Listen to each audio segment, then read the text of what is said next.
네, 오늘 우리 주신 하나님의 말씀은 요한복음 3장 16절 말씀입니다. 이 계시의 말씀을 봉독할 때 살아계신 하나님의 음성을 들으시기 바랍니다. 하나님이 세상을 이처럼 사랑하사 독생자를 주셨으니 이는 그를 믿는 자마다 멸망하지 않고 영생을 얻게 하려 하심이라. 아멘. 전 눈을 더 감으세요. 외워보세요. 시작. 하나님이 세상을 이처럼 사랑하사 독생자를 주셨으니 이는 저를 믿는 자마다 멸망하지 않고 영생을 얻게 하려 하심이니라. 아멘. 자, 이는 그를 믿는 자마다네요. 저를 믿는 자가 입에 딱 붙어 있는 것 같아요. 자, 요한복음 3장 16절을 통해서 오늘 우리가 함께 나눌 말씀은 나는 하나님의 사랑받을 자인가? 한번 따라해보세요. 나는 하나님의 사랑받을 자인가? 몇 가지 측면에서 우리는 자신이 없어요. 대답에. 여러분 어때요? 이 정도면 하나님께 사랑받지 뭐. 그럴 사람은 손 들어보세요. 이 정도 외모에, 이 정도 실력에, 이 정도의 소유에, 이 정도면 하나님이 낳은 사람은 누굴 사랑하겠어? 여러분 그래요? 사실 우리 한 인간의 삶이라는 것은 극히 짧고 보잘것없어요. 과학이 발달할수록 우리가 볼 수 있는 우주의 크기가 계속 넓어지고 있죠. 예전에는 138억 광년이다 이랬거든요. 근데 지구를 중심으로 지금 이제 발견되는 우주의 크기, 그러니까 지구를 중심으로 쭉 우주의 끝까지 이렇게 보이는 가시적인 그 비저블 유니버스라고 할까요? 그 크기는 465억 광년이래요. 그러면 이제 다른 쪽도 지구를 중심으로 또 다른 측면까지 생각한다면, 원가치만에 생각한다면은 거의 930억 광년. 근데 여러분 광년이 뭔지 알죠? 그 미친 자가 아니고 광년이라는 거예요. 빛이 1년 동안 빛의 속도로 달려가는 것이 1광년이거든요. 그럼 여러분 빛이 얼마나 빨라요? 그게 1년 동안 빛이 달려간다면 우리는 그 길이가 상상이 안 되잖아요. 그런데 930광년이 아니라 930억 광년이래요. 그러면 이 우주의 크기가 우리 인간이 어떤 제임스 웹이라든지 이런 우주 망원경을 통해서 볼 수 있는 가시적인 우주의 크기가 이 정도라면 아직 발달이 안 돼서 더 못 보는 우주의 크기는 얼마나 클까요? 그러니까 우리가 상상할 수 있는 것보다 훨씬 우주가 광활해요. 그러면 그 우주 속에 이 지구라는 것은요 정말 티끌만도 못하겠죠. 그리고 그 지구 속에 있는 나라는 존재는 우주를 창조하신 하나님에게는 존재에 큰 의미가 없을 것 같잖아요. 그런데 나를 사랑하신다고요? 믿어져요, 여러분? 정말 어려운 이야기예요. 우주를 창조하신 하나님이 나 같은 존재 있으나 마나, 내가 선을 행한들 하나님께 무슨 득이 되면 내가 악을 행한들 하나님께 무슨 해가 되겠어요? 그런데 하나님이 나를 사랑한대요. 더구나 좋다, 사랑할 만하다고 치자. 그런데 우리 인생이라는 게요 길어야 100년인데 눈 깜빡할 사이에 가버려요. 봄인가 했는데 어느새 가을이에요. 가을인가 하는데 겨울이 와요. 그럼 그 짧은 인생 살면서 우리의 삶이 가치 있는 시간은 얼마나 될까? 너무나 착하고 너무 훌륭하고 너무 멋진 삶을 살았구나, 내 인생 돌아보니까 정말 멋져. 그 시간이 몇 시간 될까? 대부분은 죄악에 찌들려갖고 자신을 한탄하고 내가 왜 태어났나, 나 같은 인간이 왜 살아야 되지? 내 자신에게도 실망하고, 내 자신에게만 실망하면 괜찮은데 나를 가장 사랑하는 사람들에게 아픔을 주잖아요. 상처를 주잖아요. 여러분, 이러한 나를 우주를 창조하신 완전하신 하나님이 사랑한다는 것은 말이 안 돼요. 믿어지지가 않아요. 그런데 성경은 그렇게 이야기하거든요. 하나님이 세상을 이처럼 사랑하사 독생자를 주셨으니 이는 그를 믿는 자마다 멸망하지 않고 영생을 얻게 하려 하십니다. 그래서 오늘은 정말 그 하나님이, 그 크신 하나님이 나 같은 천하고 보잘것없는 자를 사랑하실까? 그 이유를 한번 생각해 보려고 그래요. 첫 번째, 사랑할 수밖에 없는 이유, 창조론적인 사랑, 창조론적인 이유가 있어요. 오늘 성경 본문에 보면 하나님이 세상을 이처럼 뭐 한다고요? 사랑하다. 자, 하나님과 세상의 관계는 사랑하는 관계래요. 왜 하나님이 세상을 사랑할까요? 여러분, 창세기 1장 1절에 태초에 하나님이 천지를 뭐 했다고요? 창조했어요. 여러분, 하나님과 세상의 관계는 창조주와 피조물의 관계예요. 작가와 작품의 관계예요. 그것은요, 운명적인 사랑을 의미해요. 작가는 작품을 자기 자신과 동일시 여겨요. 아주 신기합니다. 작가는요, 사실 자기에 대한 평가보다 작품에 대한 평가에 더 가치를 느껴요. 여러분이 만약에 어떤 미술관에 가서 작품은 보지 않고 작가만 보면서 와, 멋있어요. 선생님 정말 구렛나루가 멋있네요. 선생님 안경이 근데 작품에는 관심이 없어요. 계속 그 사람만 보고 작가만 칭찬해요. 옷이 되게 멋있는데 어떻게 이렇게 코디를 잘하셨어요? 그리고 작품은 쳐다도 안 봐요. 계속 선생님만 칭찬해요. 그러면 작가가 기분이 나쁠까요? 좋을까요? 엄청 화날 거예요. 그죠? 맞아요? 여러분, 제가 토요일 날 이옥기 권사님 그 작품 전시회 갔어요. 계단 내려가면서 정면에 보이는 그 그림이요, 정말 물이 있고 그 위에 좀 집이 있는 작은 그림이었지만 가슴이 그냥 시원한 느낌이 들었어요. 돌아서 쭉 내려가니까 따뜻한 이태리 한 골목이 그려져 있는데 너무너무 마음이 따뜻해졌어요. 그리고 들어가서 작품 하나하나 보는데 그 색상과 구도와 모든 것들이 너무 멋있었고 내 영혼이 치유되는 것 같았어요. 너무 행복했어요. 그럼 제가 어떻게 반응할까요? 우와, 정말 멋있다. 정말 어떻게 이렇게 그림이 따스하고 이렇게 멋지지? 하고 계속 그림을 보면서 찬탄했어요. 근데 여러분, 그림은 아무 요동이 없어요. 그런데 이옥기 권사님이 옆에 따라오면서요, 어머, 목사님 감사해요. 목사님 어쩜 안무 이렇게, 목사님 최고예요. 너무너무 행복해요. 제가 이래서 살아요. 목사님 은혜를 어떻게 갚죠? 권사님 지금 뭔 소리 하냐? 저 권사님 이쁘다는 소리 한마디 안 했는데요? 권사님 품이 있다고 한마디 안 했어요? 저 이 작품이 멋있다니까요? 어때요? 작품을 칭찬하는데 누가 행복해요? 작가가 행복한 거예요. 여러분, 한 사람 한 사람은 하나님의 작품인 줄 믿습니까? 누군가가 여러분을 비난하면 속 터지는 것은 여러분이 아니어야 돼요. 여러분요, 신경 쓰지 마세요. 작가님 들으셨죠? 얘가 나 뭐라 그러네요. 여러분, 그 기가 막힌 일이에요. 작품을 비난하면서 이것도 그림이냐, 생긴 것도 이상하고 삐딱하고 성격은 또 뭐가 같고 그러면요, 나를 지으신 하나님이 엄청나게 화를 내요. 네. 여러분, 우리는요 하나님의 지으신 바가 된 존재예요. 그래서 이사야서 43장 1절에 그걸 거듭거듭 강조하는 말이 나와요. 자, 한번 같이 읽어볼까요? 야곱아, 너를 창조하신 여호와께서 지금 말씀하시니라. 이스라엘, 너를 지으신 이가 말씀하시니라. 너는 두려워하지 말라. 내가 너를 구속하였고 내가 너를 지명하여 불렀나니 너는 뭐라고요? 내 것이니라. 내 것이다. 너는 내 거다. 왜? 내가 지었으니까. 내가 창조했으니까. 여러분, 이것은 뭘 의미하냐면 너는 내 거다는 말은 너에 대한 평가는 나에 대한 이야기야.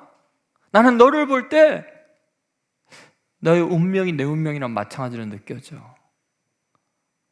그래서 예수님이 그런 말씀하셨죠. 너희 중에 지극히 작은 자 하나에게 한 것이 곧 누구에게 한 거라고요? 주님에게 한 것이라고. 나에게 한 것이라고. 왜요? 우리를 누구의 형상대로 만들었죠? 당신의 형상대로 만들었어요. 여러분, 이옥희 권사님은 하나님이 만든 창조물을 그렸을 뿐이에요. 그런데 하나님은 우리를 당신 자신의 형상대로 만들었으니 얼마나 더 사랑스럽겠어요. 여러분은 하나님의 그 분신과 같은 작품들이에요. 여러분 믿습니까? 한번 가슴에 손 얹고 따라해보세요. 나는 하나님의 작품이다. 믿습니까? 다른 사람한테 인사해요. 당신은 하나님의 걸작품입니다. 근데 좀 걸작품 치고는 문제가 많은 것 같죠? 그죠? 근데 여러분 잘 한번 생각해 보세요. 작품은 항상 완성이 된 다음에 평가를 해야 돼요. 그리는 중에, 스케치하는 중에, 색깔 칠하는 중에 평가하면 안 돼요.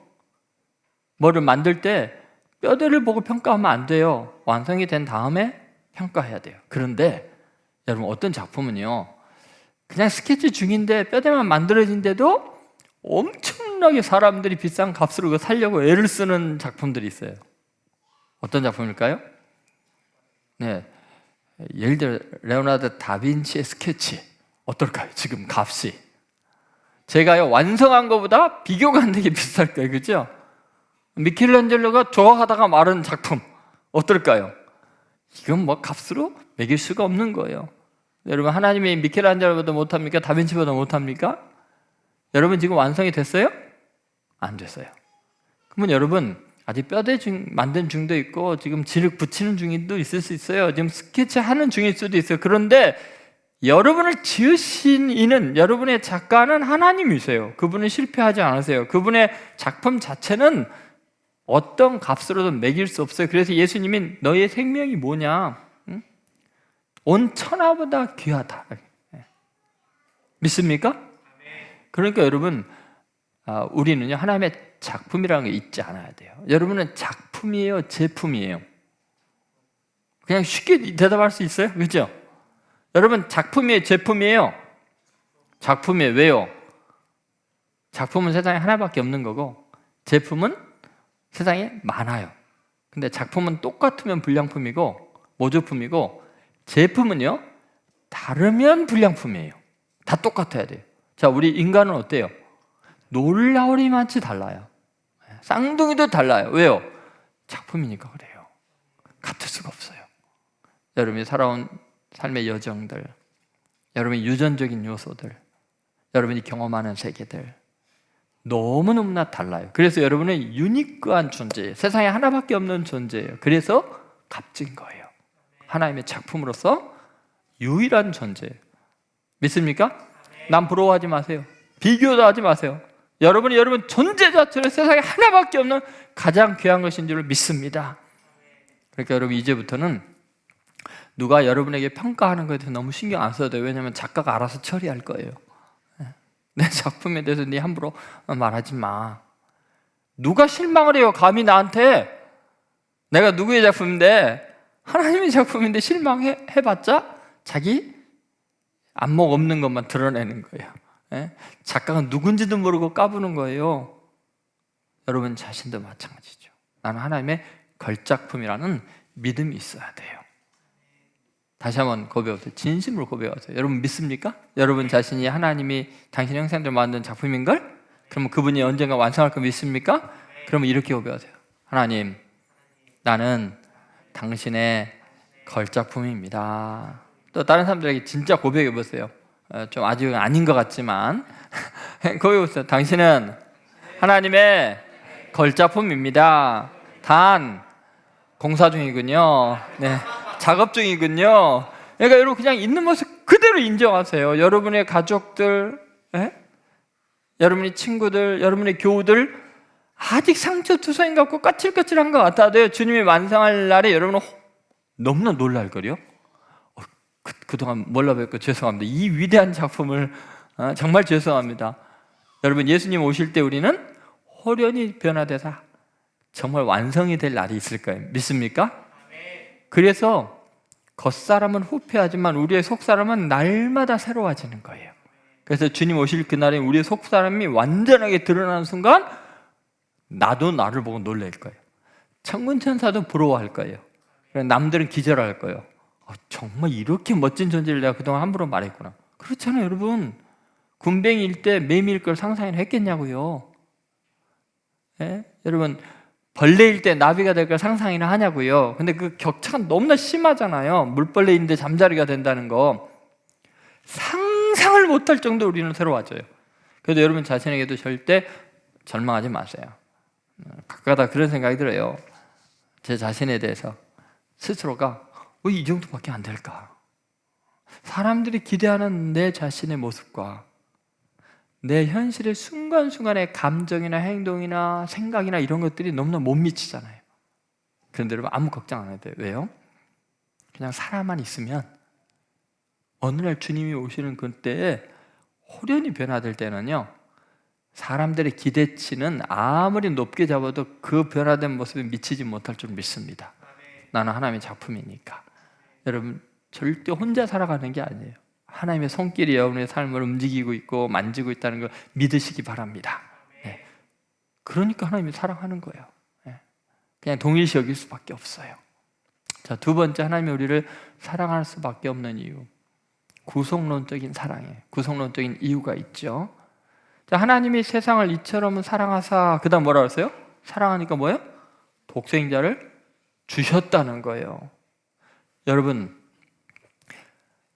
어떤 물건이든지요, 그것이 얼마나 사랑스러운가라는 문제는 객관적인 가치로 측정할 수가 없어요. 남들이 뭐라 그래도 어떤 것의 가치는요, 내가 얼마나 희생을 했는가, 얼마나 많은 시간을 보냈는가, 얼마나 많은 것을 아낌없이 쏟아 부었는가에 따라서 가치가 달라지는 거예요. 그래서 엄청난 대가를 치르지 않는 제3자가 대가를 치른 내 물건이나 내 사람들에 대해서 평가를 할 수 없어요.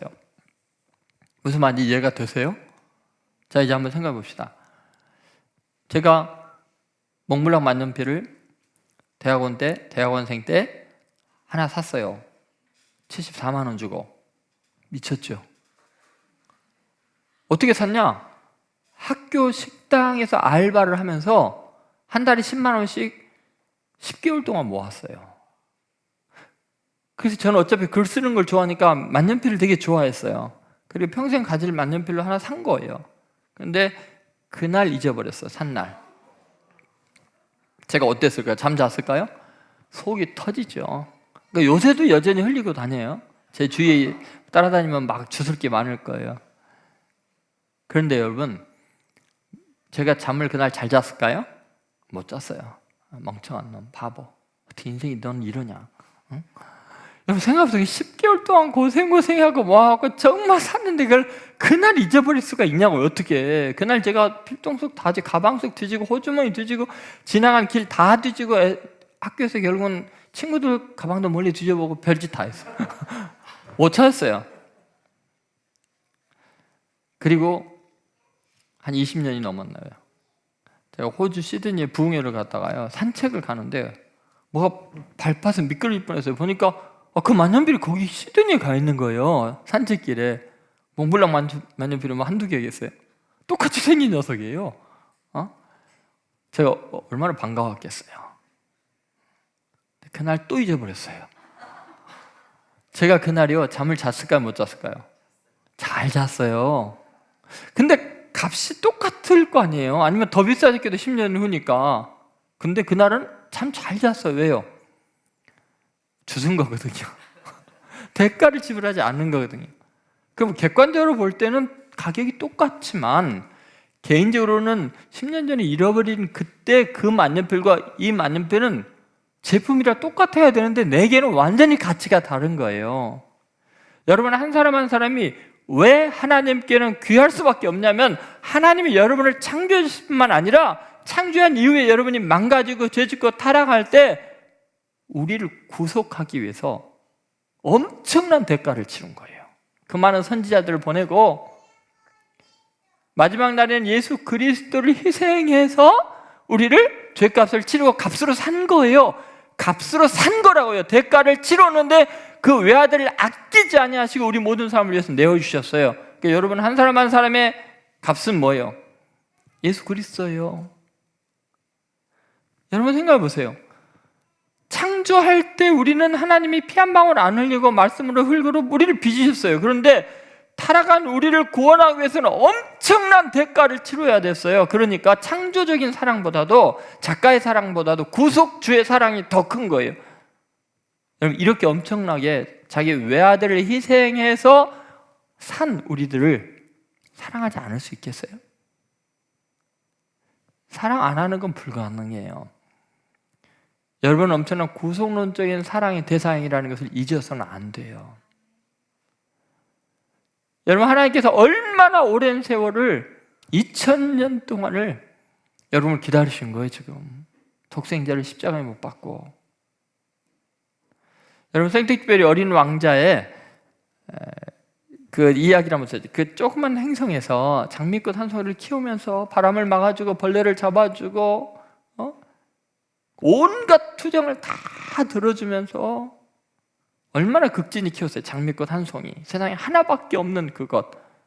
그래서 너무나 행복하고 부유했다고 생각했던 어린 왕자가 어느 날 도저히 그 잔소리에 견디지를 못해갖고 탈출을 하죠. 지구의 별에 도착하죠. 먼 걸 거쳐서. 그래서 지구의 어느 지형을 지나가다가 사막의 한 정원을 들어갔다가 기절하죠. 5,000송이가 넘는 장미가 가득 있는 것, 자기는 세상에 하나밖에 없는 것을 가지고 있다고 너무 행복했었는데 알고 보니까 흔하디 흔한 꽃 중에 하나였어요. 그래서 너무너무 절망해갖고 울다가 나왔어요. 그러다 여우를 만나고 사랑이 뭔지를 알게 돼요. 여우가 나중에 그런 이야기를 하죠. 너 다시 한번 그 정원에 갔다 와봐. 그랬더니 어린 왕자가 정원에 들어가자마자 5,000송이가 넘는 장미들을 향해서 그런 말을 해요. 너희들은 내 장미와 달라. 내 장미는 내가 바람을 막아줬고 벌레를 잡아줬고 그리고 끊임없는 잔소리를 들으면서도 내가 사랑했던 내 시간과 내 땀과 내 추억이 깃들인 장미니까 내 장미는 세상에 하나밖에 없지만 너희들을 위해서 벌레를 잡아주고 바람을 막아주고 이야기를 들어주는 사람 없잖아.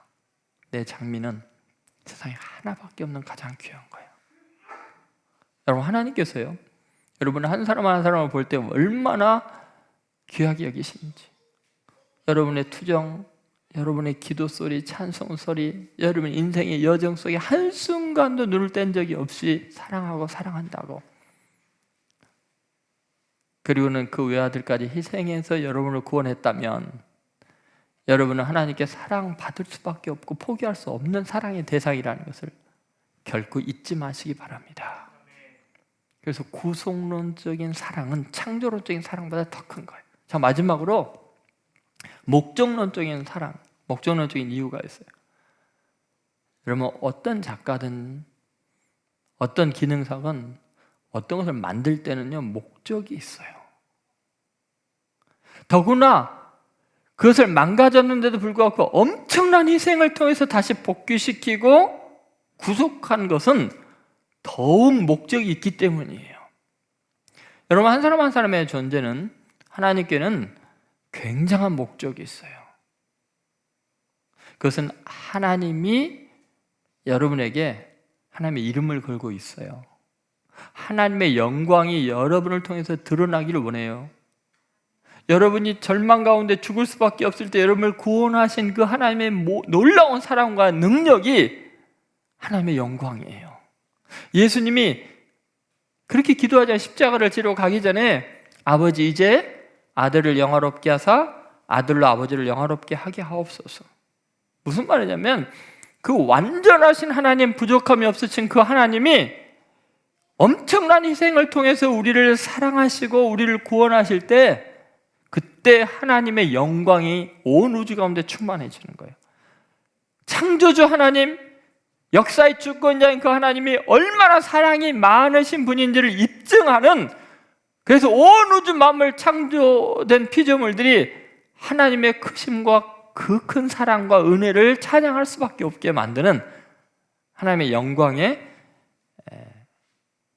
목적이 바로 우리를 창조하신 이유라는 거예요. 구속하신 이유라는 거예요. 이게 얼마나 놀라운가를 한번 생각해 보세요. 가끔가다 저도 저 자신에 대해서 실망할 때가 많아요. 자, 보세요. 저는 여러분들보다 훨씬 제 자신에 대해서 저도 모르게 무의식 중에 제 자신에 대해서 한탄하고 심지어 저주할 때가 많아요. 왜 그러냐면요, 저는 하나님의 말씀을 깊이 연구하고 그 말씀을 선포하는 사람이기 때문에 더더욱 그 말씀의 완전함과 내 자신의 그 성향과 성격과 기질의 연약함이 이 갭이 커져요. 그러면요, 저도 모르게 제 속에서요, 그 크고 완전하신 하나님을 선포하는 삶에서 내 자신 인간의 죄성과 본성과 분노와 좌절과 이런 걸 경험할 때는요, 제 자신에 대한 학대가 나도 모르게 심해지는 것 같아요. 여러분보다 훨씬 더 그 충격이 큰 것 같아요. 그런데도 신기하게 매일매일 내 자신에 대해서 날마다 죽어야 되는 그러한 삶을 살면서도 날마다 새롭게 소생하는 이유가 있어요. 그게 뭐냐면요, 하나님이 나같이 미천한 자를 통해서 그분의 사랑과 은혜와 능력을 드러내셔서 사용하시는 그 순간순간에 하나님의 목적에 부합한 삶을 사는 그 순간순간만큼 내 영혼을 치유하고 회복하고 가치를 부여하고 살아갈 이유가 되는 것은 세상에 존재하잖아요. 제가 뭐 돈을 많이 벌고 큰 집에 살고 뭐 이런 거는 아무것도 아니에요. 내가 하나님께 쓰임받는 그 순간만큼 내가 내 존재감을 찾고 살아야 될 이유를 찾고 내가 가치 있어지는 순간은 없어요. 내가 하나님의 영광을 위해서 살 때만 나는 살 이유가 비로소 생기고, 좌절했던 모든 것이 치유받고 다시 용기를 얻게 돼요. 하나님이 아직도 나를 쓰신다고 할 때. 여러분 믿습니까? 베드로가 절망하고 낙심하고 부인하고 도망갔을 때 부활한 주님을 만나고 나중에 주님이 그에게 나타나서 뭐라 그러세요? 내가 나를 사랑하느냐? 주님이 아십니다. 내 양을 먹이라, 내 양을 치라 할 때 베드로의 인생은 달라지는 거예요. 아직도 날 쓸모 있다고 하시니까. 근데 내 삶을 돌이켜보면 주를 위해서 한다고 해도 역시 실패의 연속이었거든요. 주님의 부활한 주님의 얼굴을 볼 수가 없어서 부활한 주님을 만나고 나서 도망갔잖아요. 바닷가로 물고기나 잡으러 가자. 나는 쓸모없는 인간이다. 그럴 때 주님이 아니야, 나는 내 영광을 위해서 할 일이 있어. 그럴 때 베드로의 인생은 완전히 달라지잖아요. 여러분은 어떠세요? 여러분의 존재 자체가 여러분 자신을 위해서 살아가는 순간은요, 전부 다 실망일걸요? 아무리 위선을 부려도 그 절망감을 지울 수 없을걸요? 썩어지고 없어질 인생이에요. 많이 돈을 벌어서 쌓아도 보세요. 한번 그 공허감 해결 안 돼요. 큰 집에 살아보세요. 그만큼 불안해요. 그만큼 관리할 것도 많고요. 진짜 우리 인생에 나라는 존재가 살아가야 될 이유를 발견하고 행복해지는 순간이 언제냐면요, 그 크신 하나님 천지 창조하신 그분이 나를 쓰고 있다니까요. 나를 통해서 다른 사람을 구원하고 있다니까요. 나로 하여금 하나님을 드러내는 삶을 살게 한다면 하나님의 목적, 그분의 이름과 영광을 위해서 사는 순간만 나를 나되게 하는 거예요. 가치 있게 하는 거예요. 맞습니까 여러분? 한번 생각해 보세요. 제가 예전 교회에 있을 때 저희 아버님이 서리 집사로 은퇴를 하시고 지금 이제 92세시죠. 아무런 존재감 없이 교회를 그냥 평생을 다니셨어요. 한 교회만. 근데 아무도 우리 아버님에 대해서 관심이 없어요. 평생을 다닌 교회 대표 기도를 단 한 번도 안 하셨어요. 안 시키니까. 그러니까 늘 다른 장로님들 뭐 심부름하시고 권사님들 심부름하고 모이면 커피 따라주시고 청소하시고 뭐 그러고 평생을 지내셨어요. 근데 어느 날 제가 그 교회 담임 목사로 갔어요. 얼마나 충격적인 감사일까요? 아버님에게는. 제가 1부부터 5부까지 예배를 드리는데 보니까 한 노인이 1부터 5부 예배를 다 드리는 거예요. 그러다가 돌아가시겠더라고. 생각해보세요. 7시 반부터 5시까지 예배를 드리는데 계속 앉아서 예배를 드리면 얼마나 힘들겠어요. 그래서 제가 다가가서 예배는, 주일 예배는 한 부만 골라서 드리세요. 1부터 5부까지. 그러다가 쓰러지십니다. 그랬더니 놔둬라. 내가 좋아서 그런다. 그러는 게. 담임 목사한테 반말을 하시고 아무리 연설했더니. 근데 그분이 우리 아버님이겠죠. 물론 우리 아버님이에요. 그냥 그 아멘 소리도 크게 못 하시면서 좋아가지고 절대 모르는 표정으로 웃고 계시고 행복해하시고 몸 하나 꼼짝 안 하세요. 반해하고 막 은혜를 받으세요. 그렇게. 그 다음부터는요, 제가 담임으로 간 뒤부터는요, 장로님들, 권사님들이 제 아버님을 대하는 태도가 달라졌어요. 제 아버님이 어디 들어가시면 다 일어나서 저 집사님, 장로님들이 막 일을 앉으세요 하고 뭐 일을 하려고 막 스승님의 아버님 되신데 가만히 계시라고 그러고 완전히 달라졌어요. 얼마나 행복하실까요? 교회 가는 게. 그 다음부터는요, 교회 가지 말라 그래도 아프셔도 가요. 왜냐면 거기가 최고 행복한데 즐거운데 뭐예요. 여러분 생각해 보세요. 아버님이 어느 날 나랑 안에 누워 있는데 제 손을 꼭 이렇게 주물럭거리시면서 어떻게 하나님이 나에게 너 같은 아들을 줬다냐? 응? 내 몸에서 네가 태어난 게 믿어지지가 않는다. 나 너만 생각하면 행복하고 감사하고 너만 생각하면 내가 살아갈 이유가 생겨요. 하나님께 얼마나 감사한지. 여러분 한번 생각해 보세요. 여러분 존재 자체가 하나님에게는 바로 그런 대상이에요. 나는 아무것도 아니라고 생각하고 나는 내 자신을 저주하고 싶을 정도로 낙심한데 하나님 아버지는 여러분을 볼 때 너라는 존재가 내 눈에는 얼마나 사랑스러운지 모른다. 그래서 이사야 43장 4절에 이렇게 주님이 야곱과 이스라엘을 하시면서 그 타락하고 범죄하고 열국의 침탈 속에 무너져가는 그들에게 이렇게 고백을 하시죠. 이사야 43장 4절 말씀 같이 한번 읽어보겠습니다. 같이 읽습니다. 내가 내 눈에 보배롭고 존귀하며 내가 너를 사랑하였은즉 내가 내 대신 사람들을 내어주며 백성들이 내 생명을 대신하리니. 여기 보세요. 내가 내 눈에 보배롭고 존귀하며 내가 너를 사랑하였다.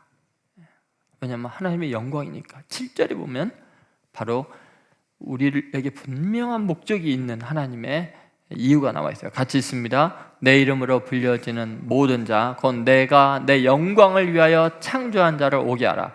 그를 내가 지었고 그를 내가 만들었느니라. 아멘. 여러분은요, 왜 하나님이 날 창조했는가를 생각해 보세요. 내가 그렇게 타락하고 범죄하고 이기심이 많고 사람들이 손가락질만 돼도 포기하지 않고 나를 또 교회 나오게 하시고 또 성령을 부어주시고 회개케 하여 주시고 하나님의 영광을 위해서 기어이 쓰시겠다고 하신 이유가 뭔지를 생각해 보세요. 내가 너를 내 영광을 위해서 창조했으니까 너는 반드시 위대해질 거야. 그리고 너의 아픈 과거의 상처와 고통과 그것마저도 내 영광을 위해서 내가 다 바꿔놓을 테니까 걱정하지 마. 사마리아 우물가 여인, 지금 사는 남자도 자기 남편이 아니고 이전에 있던 5명도 자기 남편이 아니고 사람들한테 손가락질 받고 의미 없는 인생인데 예수님 만나고 나니까 그 여자의 한마디 말에 수가성 전체가 구원을 받아요. 하나님의 영광을 드러내요. 하나님의 사랑이 뭔지를 알려주게 돼요. 여러분도 마찬가지예요. 나는 과연 하나님께 사랑받을 만한 존재인가? 그럼요. 하나님이 창조하셨는데, 하나님의 작품인데요. 보배로운 피를 흘려서 값지고 샀는데 어떻게 안 사랑하겠어요? 여러분이 하나님의 기쁨이고 하나님의 영광이고 너는 내 것이다고, 내 이름을 위하여 너를 만들었다고 하는데 어찌 포기하겠습니까? 여러분, 오늘 이 말씀 앞에서 여러분 자신의 가치를 다시 발견하세요. 하나님과 관계를 다시 회복하세요. 그리고 여러분은 반드시 하나님께 운명적으로 사랑받는 존재라는 것을 믿으셔야 돼요. 하나님의 기쁨과 사랑이 여러분 안에 있습니다. 기도하겠습니다. 오늘 말씀을 생각하시면 여러분 결단에 기도하십시오. 그동안 세상 사람들이 평가하는 내 자신의 모습, 외모와 소유와 집안과 학벌과 내 삶과 그 모든 것이 나는 하나님께 사랑받을 자격이 없다고 생각을 했는데 하나님 아니야. 너는 내 작품이야. 지금 과정 중이잖아. 진흙을 부시고 부셔서 가루로 만들고 그리고 물로 글러서 모든 알갱이들을 걸러내고 아주 부드러운 흙이 되면 그때는 너를 빚고 빚어서 너를 멋진 도자기처럼 풀무불에 넣고 그 시련을 통과한 다음에 너는 빛나는 내 작품이 될 거야. 너 지금 뼈대 아니냐? 첫사줄로 여기저기 설킨 흉한 모습인 것 같아도 괜찮아. 너에게 살을 입힐 그날 사람들은 널 보고 아마 놀랄 거야. 스케치하는 그 초라한 모습, 뼈만 앙상한 것 같은 모습에 아름다운 하나님의 창조의 색깔이 입혀지면 세상 사람들이 너를 보고 놀랄 거야. 너는 내 작품이니까. 아직 완성되지 않은 상태로 자신을 평가하지 말고 낙심하지 말라고 주님 말씀하십니다. 너가 너 인생 만드는 게 아니라 내가 역사를 통해서 사람을 통해서 사건을 통해서 너를 만들 거야. 주님, 다시는 내 자신에 대해서 내 수준으로 내 기준으로 평가하지 않게 하시고 내가 하나님의 작품이라는 이유 하나만으로 최고의 가치를 지닌 존재임을 오늘 믿게 해 주옵소서. 나를 위해서 어떤 희생도 어떤 대가도 포기하지 않고 치르시는 그 하나님께서 나를 존귀히 여기시고 사랑하신 줄로 믿습니다. 기어이 하나님의 영광이 되도록, 내 아버지의 기쁨이 되도록, 내 하나님의 역사의 증인이 되도록 하나님 내 삶을 사용하여 주옵소서. 그리고 내가 하나님께 이제 사랑받을 수밖에 없는 존재인 걸 알아서 낙심하지 않게 하여 주옵소서. 주님을 찬양합니다. 주님, 내가 여기 있사오니 나를 붙들어 주셔서 주님의 기쁨이 되게 하여 주옵소서. 그동안 하나님, 내 이웃과 내 가족과 내 친구들과 내 교우들에 대해서, 내 사역자들에 대해서, 내 선배에 대해서 평가하고 판단하고 정죄하고 가두려고 했던 죄를 용서해 주시고, 하나님 아버지, 주님이 그들의 작가이시고 주인이심을 잊지 않게 해주시고 축복하며 기도하며 승리하게 하여 주옵소서. 우리 한번 주여 외치고 통성으로 기도하겠습니다. 주여! 아버지 하나님, 이 시간에 아버지 하나님의 창조주 되심과 구속주 되심과 아버지 되심을 아버지 고백하기를 원합니다. 하나님 아버지, 이 시간에 부족한 종이 아버지 하나님의 말씀을 대원하사오나 성령님께서 역사하시고 사용하여 주셔서 아버지 하나님이 얼마나 큰 사랑으로 우리를 창조하셨는지 하나님의 작품으로 날마다 빚어져가는 순간순간을 경험하며 낙심하지 않냐고 좌절하지 않냐고 스스로 자신을 낮게 평가하지 않게 하여 주시고 사람들의 손가락질에서 자유하게 해주시며 주님의 능력의 손길을 믿고 의지하면서 하나님이여 날마다 승리하게 해주시기를 원합니다. 내가 하나님의 작품을 잊어버리지 아니하게 하여 주시고 주님의 손길을 기다리고 사모하는 심령이 되게 하여 주옵소서. 아버지 하나님, 매일매일 순간순간마다 실수하고 넘어지고 자빠지고 어리석지만 하나님 치유하시고 씻어주시고 회복시키시며 완전케 하시는 주님의 구속의 손길을 믿습니다. 아버지 하나님, 독생자를 희생하기까지 사랑하신 그 사랑을 결코 잊지 아니하게 하여 주시고 아버지 하나님, 포기하지 않게 하시고 낙심하지 아니하게 하여 주시고 구속하신 그 사랑, 나를 위해서 엄청난 대가를 치르시고 나를 값지다 하신 주님의 사랑에 보답하는 삶이 되게 하여 주시기를 원합니다. 아버지 하나님, 이 시간에 역사해 주셔서 부족하지만 하나님의 영광을 드러내는 삶을 살기를 원합니다. 내 자신을 위해서 살고 내가 세상의 영광과 가치를 추구하고 살 때는 하나님 무가치해지고 아버지 하나님의 실명이고 낙심이었고 좌절이었지만은 이제는 나를 창조하신 영원하신 하나님의 완전하심을 드러내며 주님을 찬양하며 주의 영광을 위해서 할 때 하나님 가장 가치 있고 고귀한 삶임을 믿게 하여 주시고 하나님의 사랑 이 확신 가운데 거하며 승리하는 저희들의 삶이 되게 하여 주옵소서. 감사드리며 예수님의 이름으로 축복하며 기도드립니다. 아멘. 지금은 우리를 구원하시려고 십자가를 지신 예수님의 은혜와 독생자를 희생하여 우리를 구속하신 하나님 아버지의 극진하신 사랑과 날마다 우리를 인도하시는 성령의 감동 감화 교통하심이 남은 생애 동안 하나님께 사랑받을 수밖에 없는 운명 가운데 하나님의 영광을 드러내는 남은 생애를 살겠노라고 결단하는 하나님의 아들 딸들 머리 위에 지금으로부터 영원히 함께 하시기를 간절히 축원하옵나이다. 아멘.